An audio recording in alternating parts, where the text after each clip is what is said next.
Good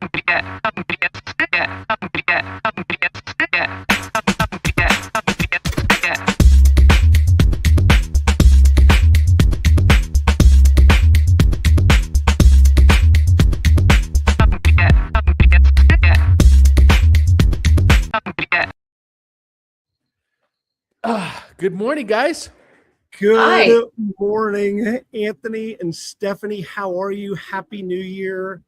Welcome to 2026. We haven't seen you. Yeah, I've been the world traveler. I've been to California. I'm on my way right now to this little town called Las Vegas. I believe it's in Alaska. Okay, California and Las Vegas is not the world traveler. Those don't equate. I mean, I don't know. You should see some of the people in California.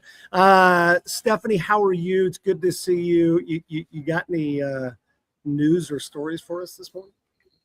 Yeah. I was just thinking about I was going through all this stuff because we just moved, and I was going through pictures and all that sort of thing. And I saw this picture of my son when he was super little, and he was like obsessed with banana splits. You know what a banana split is, right? Like a little ice cream dessert. And he was I know what a banana split is. Yeah, he was so, I thought maybe it was a Canadian thing, but anyway, he was so obsessed with them, and he like wanted them to have them every freaking day. And when he got old enough to go to school, we were like, do we send him to regular school or do we send him to Sunday school?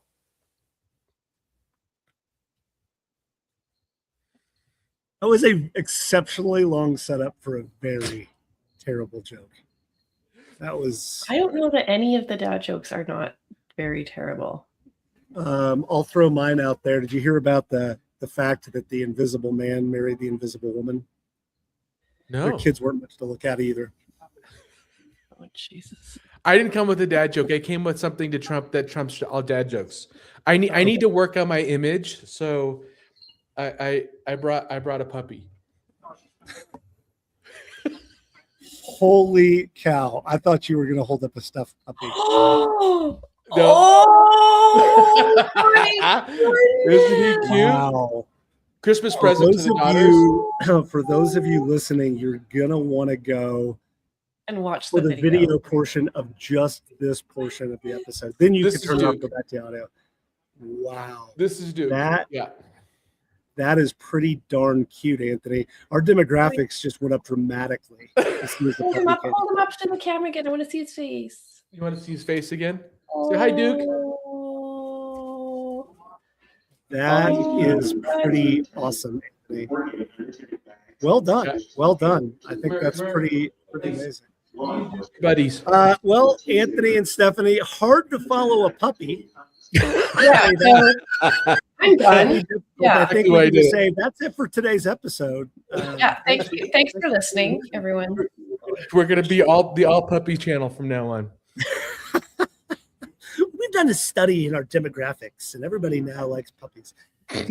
Anthony, Stephanie, what if the skills that made you successful are now holding your company back? Literally the story of my life.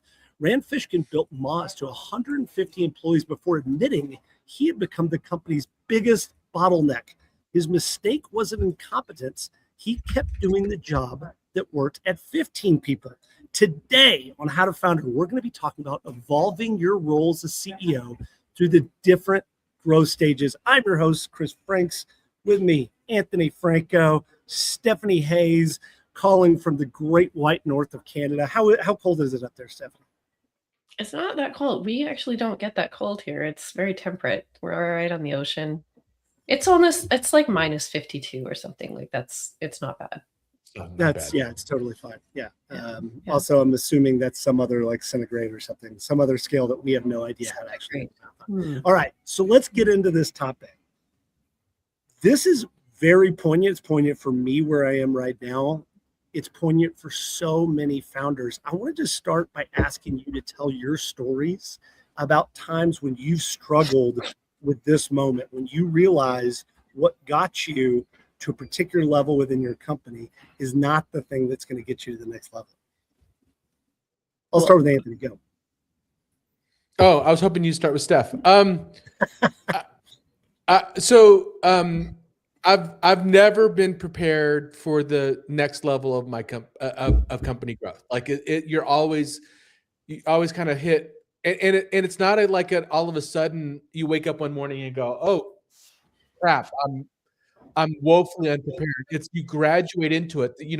Once you go, I always say once you go from 10 to 20 employees, there's a big shift in just in how you communicate. You can't take the entire company out to lunch. You can't walk around. The ability to just have tribal knowledge permeate through the company is gone. Then when you shift from when we shifted from going from just a small leadership team to having middle management, that's a big shift. That's for me, that's an ick shift. I didn't like that stage of the company at all. And then you start to become an quote unquote enterprise when you get into hundreds of employees. And I sucked. I could do the job all the way through that point. Once you get to enterprise, it's a whole different role. I did not do it well. Stephanie, what about you? What was your story? So, full transparency, this was the topic that I chose because it happens to be the work that I do. This is a shill episode for Stephanie's. Oh my god! We were tricked. So I've got lots of stories. Is my point. Around we wouldn't have taken the puppy out if we would have known we were just trying to sell you. Because emotional, damn it. Well, really, it's okay. So it's less about that, but it's more that there's so many stories that of these CEOs. Like, I've just watched a new program, just because when I was working with all these different CEOs, I was noticing this over and over again that they're not growing because they're embedded in the business still, doing all of the doing work, like doing all of the stuff that they feel is contributing, but is actually holding the business back. Like what the business needs from them now is very different than what it needed from them when they were like 3 people just starting up, right?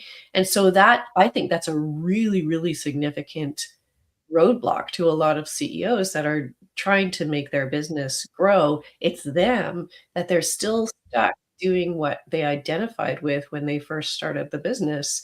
And now the business needs them to be something else.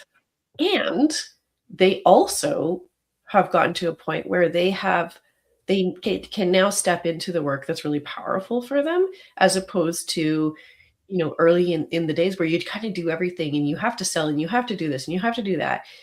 And as they grow, as the business grows, the business needs them to do something different, but they need themselves to do something different too. It's such a interesting point. I think that one of the rules of thumb that I've always heard is that every time your team doubles in size, you have to be a different person as a leader. You have to be a different CEO at that stage. Have you guys heard that sort of rule of thumb before? I mean, I think that's true, but I also would never suggest that your evolution needs to be because of your team size. I think it's I've seen people run really lean businesses for a long time, but still they need to evolve their role because the business evolves and their processes evolve and things get, stable and the team learns and that sort of thing. And it's when they hit a growth ceiling, I think, that the business needs them to evolve as well. You're the bottleneck, right? I want to caveat this entire conversation. Maybe growth isn't the right thing for you to do.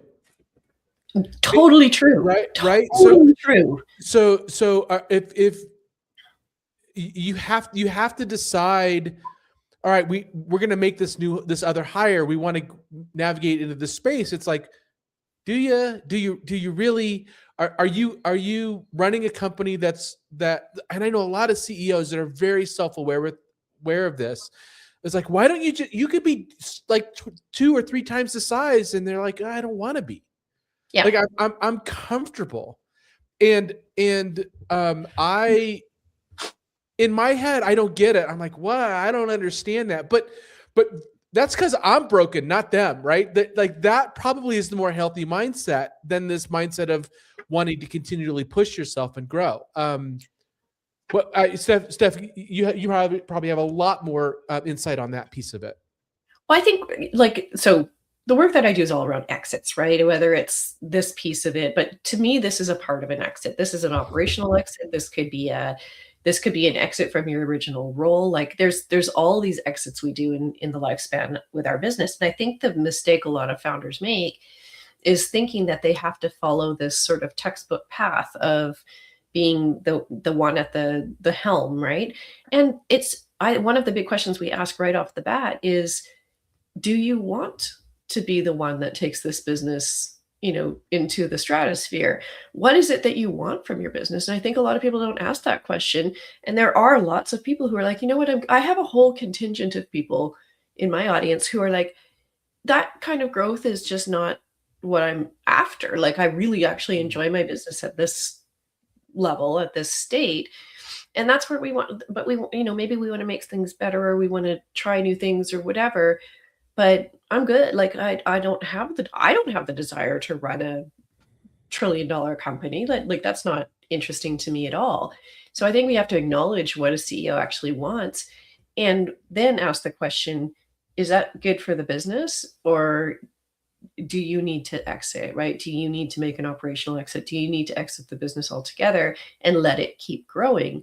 Or do you need to keep it where it is, and you can make because there's a lot of people who are like, oh, I want the $10 million business, but actually they don't. Like, they would hate it, right? Mm-hmm. They really don't. What they want is a more profitable business. So that's the work for them to do. But regardless, their role in the business has to be assessed to figure out how they can best contribute to whatever that vision is for their company, right? I think what you've hit on is one of the really important points, and I think it's something that we miss as founders a lot of the time, is there are two roles that you serve on as a founder. Typically, you're a founder and a CEO. And being a founder and an owner of a company is different than being a manager of a company. We have corporate governance around this concept that you have to elect a manager of a company. It's the first thing you do with an operating agreement. And so the idea there is a role to be played as an owner of the company that's not necessarily the operator of the company. Now, for the vast majority of us, we go into this work because we love some aspect of the work and we love practicing that work. And so let's talk about these phases, because I think this first phase is you're just a practitioner, right? You're doing the thing. Let's say you're a carpenter and you want to build cabinets. You're building cabinets because you enjoy that, and you might even have an employee or two that are helping you along that path. There's a point in time when you get pulled away from and stop practicing that thing that brought you joy, that made you start the company the first time. I think it's a pretty common journey. Was that y'all's experience? Yeah, I think this is a distinction I don't think I've ever mentally made, Chris, and that's the distinction between an operator and an owner. It's an interesting distinction. I've just never done that.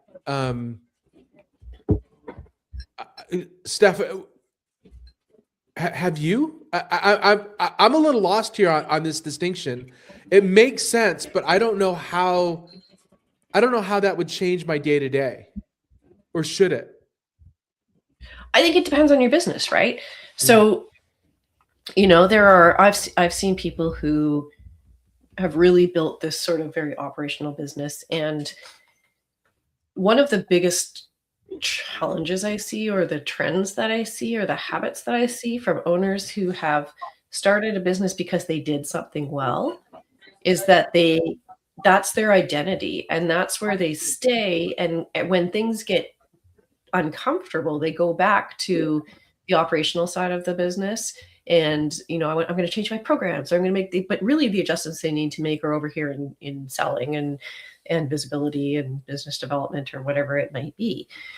And so there are some who are really visionary and really comfortable just being in that visionary place. And that's an owner, right? Like that's an owner who can see the machine that they want to build. And an operator is embedded and entrenched in the actual operations of the business. Now you can be both, but once you hit some growth patterns and once you start to evolve as a business, hopefully you are, that distinction between owner and operator, I think, is actually really important. Yeah, but there's also a difference between visionary leader and owner too, right? So I think this distinction that Chris alluded to is there is a role for a visionary in a company, and the visionary doesn't necessarily have to be the owner. And there's this is classic EOS, right? Visionary and operator. But there is something unique about the ownership piece that I don't think I haven't thought through at that level. The difference essentially is it comes down to you're responsible for payroll, right? Isn't that the distinction? Like you are making a promise to make payroll as an owner. And you're bearing the risk of the success or failure of that company beyond losing your job. Well, I don't know if that's entirely true. Like, I think so I am a founder turned operator. So my job, I was hired as the CEO. I was not the founder, right, even though I was the first employee.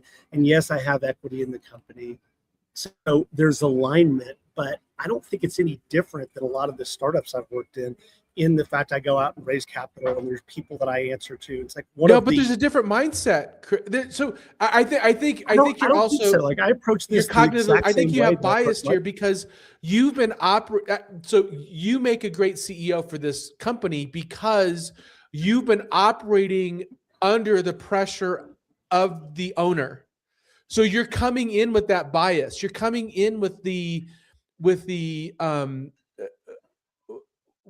this like unchangeable thing about your personality and DNA because you have founded and and as the founder operated so many multiple companies. I think that's just the normal thing for me as being a founder turned operator.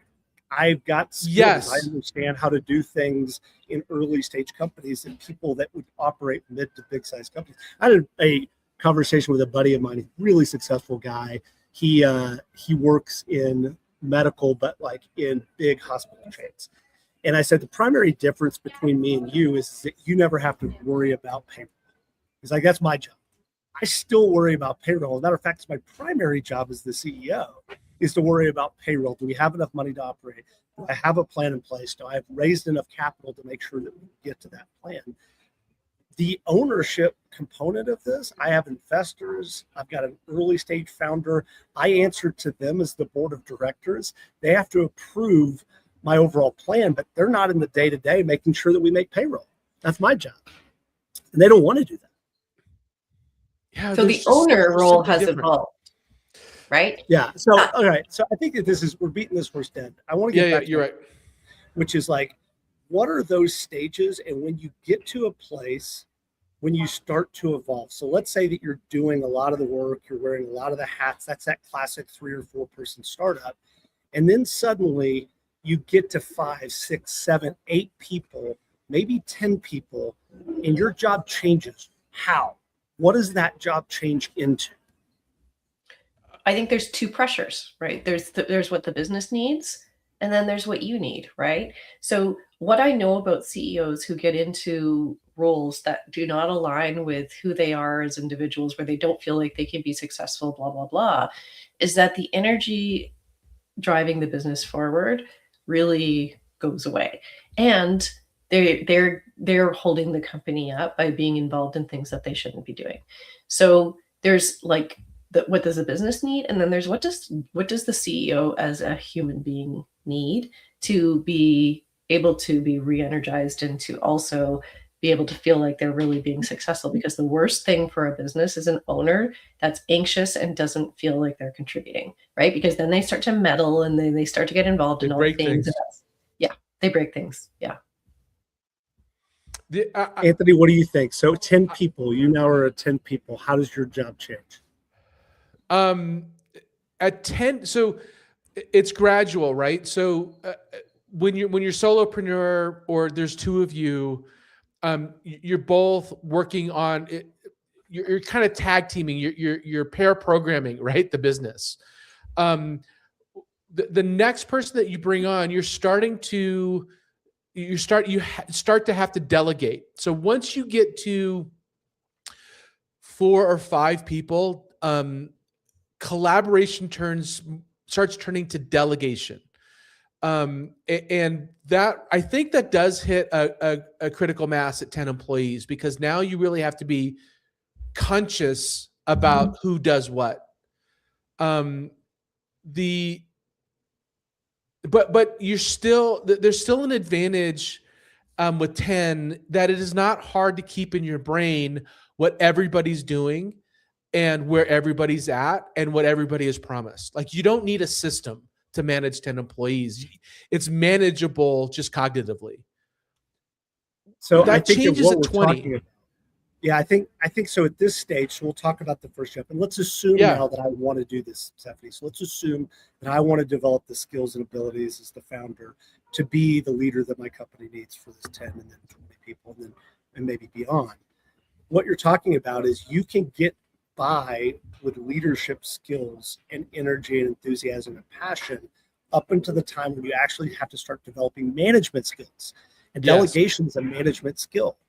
There are other skills that you need to start developing at that stage. Stephanie, what are some of the other skills that you think you need right about that 10 people? To let go, right? To trust and let go. And then when this is what I like, the first step that we always take is understanding who you are as a human being first, right? So where can we best leverage you, and where does that align with what the business really needs, and where can we get you into that really, like, that charging forward type energy? And I would say that the first person you need is a right hand, right? You need a chief of staff. You need the role that I often play with my clients is this, like, shadow CEO. I basically represent them with the team, and the team now, works with me, and I hold the strategy, and I hold the implementation of that strategy, and that frees the CEO up to go and charge forward with the next phase of growth in the business. So that's the thing I see happen most often. But if you're going to play that role as the CEO, then the thing that you need to be able to do is to tap into like a really, really intricate understanding of the market that you're serving, and who you're serving, and who's going to be paying you money, and where you can see that going, and what they need, and become very, very intimately familiar with them as well as you, and start to find these new opportunities for the business, because that's where a visionary leader is going to go. Now, there are lots of CEOs who come into their business because they're technically good. They're never going to be that visionary CEO. So if they're evolving, then their evolution is around their evolution should be aligned with what they bring to the table. So these are the CEOs that get tucked into new innovation and new product development or something like that. So I don't even want to call it a CEO role, because just like you, Chris, there was probably a misalignment with the whoever was leading the business that you're in, and you're a better fit to be CEO role. So I want to decouple CEO with founder, right? So founder can become lots of different things, and they should become whatever is super aligned with where they can add the most value and where they can really drive the business forward. And that means that you may step out of the CEO role and tuck into something that's far more appropriate for you, that's going to drive things forward. And I do think that decoupling from the owner, you are an owner of the business, right? Ownership for me is like, not the most important thing because that can be distributed over lots of different people, right? Ownership is a bit passive. It's the operator leader role that I think is different. Mm. So what I- I'm hearing, and I think this is a good trajectory, which is at this first step, but we haven't gotten to the second step, but it requires you to build skills and it requires you to build self-awareness. I think that's what you're saying, Steph. Weird. We've never talked about that before. Yeah, we've never talked about this in the show. No. And so self-awareness being one of those key things. I want to ask a tough question, Anthony. As you are a solo founder or you have 2 to 3 employees, there's not a lot of people that are around you telling you the truth. How do you develop those self-awareness skills in an environment that is uniquely designed for you not to have those self-awareness skills, to sort of limit yourself? Oh, I don't. I'm married with 2 daughters. I have no problem finding people to tell me what I'm doing. That is a good point. No, but as an entrepreneur, you make a really good point. I don't think so. A couple things I'm gonna touch on there. I don't think employees tell you what you need to hear either. For the most part, they have a vested interest, right? They have a vested interest, and frankly, and maybe by design, they want to please you. Your career potentially is in their hands, or their career is in your hands, and yours is in theirs, right? But so I do think to get people to tell you what you want, tell you what you need to hear. You only get that from other founders. You need to get involved. You need to get involved with other founders. You need other people that are true peers that have no vested interest in your organization or what you're doing. They just want to see you win, and are willing to tell you the hard truths and confront you with the hard truths. They almost enjoy it as their hobby. There's also something else that occurred to me, Chris, and I'll touch on this briefly, and I'd love to hear your thoughts on this because I want it teased out. This move from 4 to 10 employees, when you're really small, you don't have to worry about team dynamics. When you hit 10, you do. You have conflicting personalities. You have potentially people jockeying for position. You have to think in things rather than you and your employee relationship, but also how your employees are getting along. Like, how does Brad and Lisa, how are they going to mesh with one another? Which is usually not something you need to worry about when you're super small. Brad is always a problem. I mean, it's the drinking on the job, and it's the, I mean, I think we've pretty much solved it. We just bring a puppy in. That's team culture right there. That's how you build strong culture. I don't know that there is a single answer to this, because I think it really does revolve around what sort of leader you are and your ability to build a team. That is hard. It's also a skill. And so yes. I think there's a lot of people that believe that there is this thing called charisma or leadership, and those things just come natural to some people. Team building is a skill, and there are all kinds of things that you can do to learn to be a better team builder, just like you can learn to be a better financial manager, just to learn a better hire. I'm going to challenge you on that, Chris. Naturally, the problem leaders that I've always run into in my life are the ones that think they're natural leaders. those are the issue people, right? Well, I think that there's an undercurrent to everything that we're talking about, which is in the academic world, we call it growth mindset. And growth mindset is this idea that you are constantly trying to grow and improve as a person. As a founder, you have to have a particular, and as an operator too, you have to have a particular level of arrogance, like real live arrogance, right? You have to be cocky. You have to be confident in your decisions. Otherwise, nobody's going to follow you. At the same time, if you come into the room thinking you have the answers to every question, so you don't need to develop skills, you're probably going to kind of struggle, I think. Has that been your experience? Yeah, it has. Oh, Stephanie's back. There you are. You okay, Steph? Yeah, sorry. Okay. You warned us before we started that you. No. This was something. Somebody was just at my door, and I'm like, Okay. 7:30 in the morning. Why are you at my door? So Chris, I think you're absolutely right. And the question now becomes, all right. So there's these skills that you need to develop when going from 10 to from when you hit that 10 employee mark. What is the next? So I have an opinion on this. I'm curious from you two. What is the kind of the next benchmark in how your leadership style needs to change if you're attempting to grow, right? So because I'm going to do something completely. I'm going to go completely off our script here because our speed round we have a questions script anyway. And so I'm going to ask you guys the speed round questions. I'm going to ask you something a little bit different. What I'm going to ask you is, what is the single most important thing that you can build? What skill you can build at each stage of a company as you build out? So before I do, my question, it's rhetorical. Are you ready for the speed round?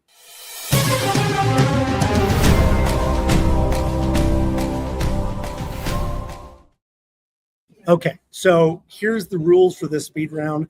I'm going to say a size of company, and each of you get only one. It's got to be speedy. About what is the most important skill that you need to be an effective CEO at that stage. Again, we're saying about being a CEO. All right, 0 to 10 employees. What is the single most important skill that you need, Stephanie? Listening. Sales.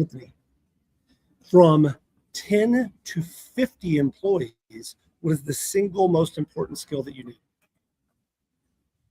Stephanie. Self-awareness. Sales. Anthony. You can't just say sales every time.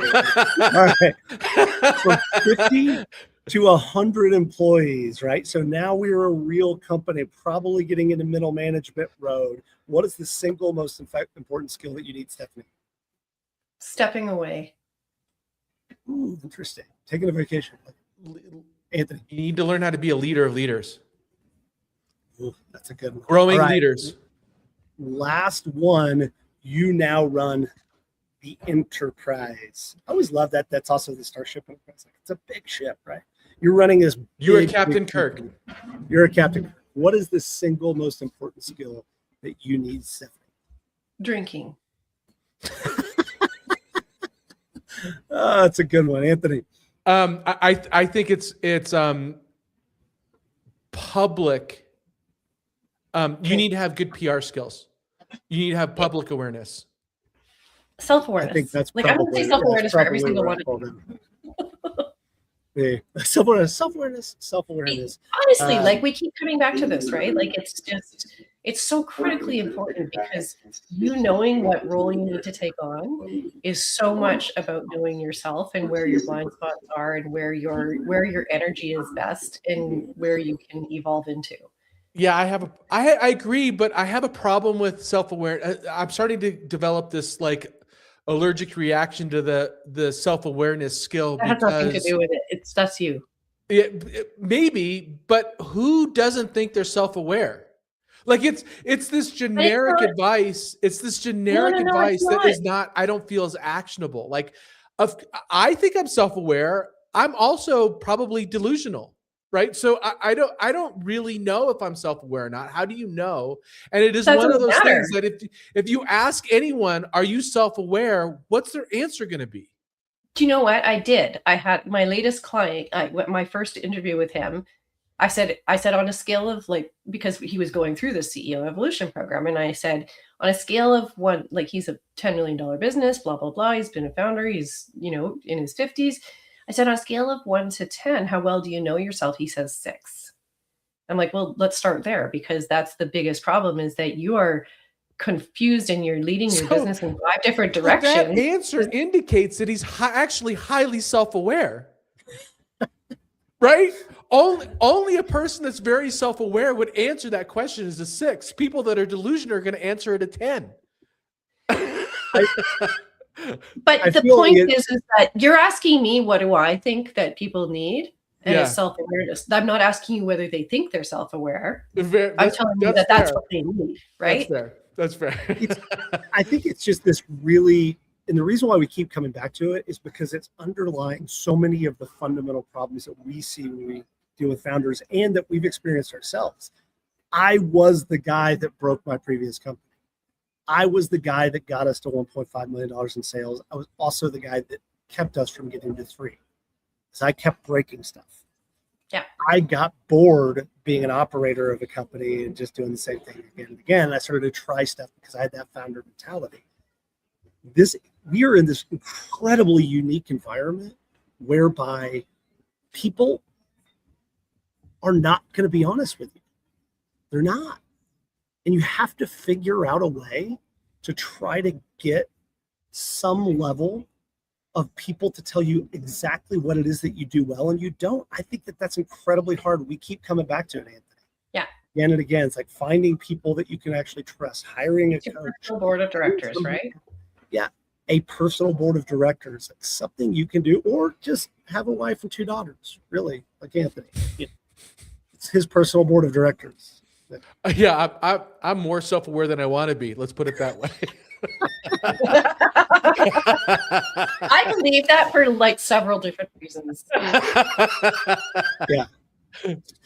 And at the same time, the thing you have to balance is this level of confidence to know that you still are trying to grow, but yet if you don't show up with confidence in your own ability to make good decisions, people will not follow and you will fail. It's a absolutely incredibly difficult trap that we find ourselves in, I think. And the biggest thing is that when you feel like your business is struggling, you try to do things. And sometimes that's the opposite of what you need to do. Like you need to step out of the way and put people in place who can do the things and get you in a position where you can actually help the business, right? And so this anxiety, and which is all the time, by the way, the anxiety pushes people back into operator mode and like doing mode, and that's what keeps these businesses in these cycles of being unable to grow. And there's constant pressure of being able to make payroll. That's right. I think that one of the mistakes that I made at my last company was I fell in love with my employees. And what I mean by that is I just loved our team. It's such a such a great team. That not that way, Stephanie. Jesus, it's always a bad idea. But there were times I should have started to turn some staff over. There were times it was probably time for me to take a step back with my staff, retrench, figure out ways to get things off of my plate, hire people with additional skills. But I didn't want to do that because I really loved the team dynamics that we had built. I want to cover this. Maybe this is what we talk about because we have an episode on Thursday. I would love to dive deep on that topic alone. Because I see this a lot with founders not being able to fire the people that they like. Let's talk about that. So that's what we're gonna cover on our next episode. That is, I think, is a full episode. Like, how do you let go of it, when I guess it's like when founder loyalty to his employees or customers hurts. I think you pulled up something, Chris, that we really need to talk about. Yeah, boy, I've got some pain and suffering on that one. All right, deep dive resources. What Got You Here Won't Get You There by Marshall Goldsmith. I've not read that one, but the all-time management classic called High Output Management. Andy Grove has not come across our list, at least I've had. Excellent book. It's an oldie, but it's a goodie. Great conversation. What we're going to do today, Stephanie, since this is your episode, it's your plug. Plug yourself. Where can we find out about you? Where can we find out about your services? I want to learn more from Stephanie Hayes. Where do I go?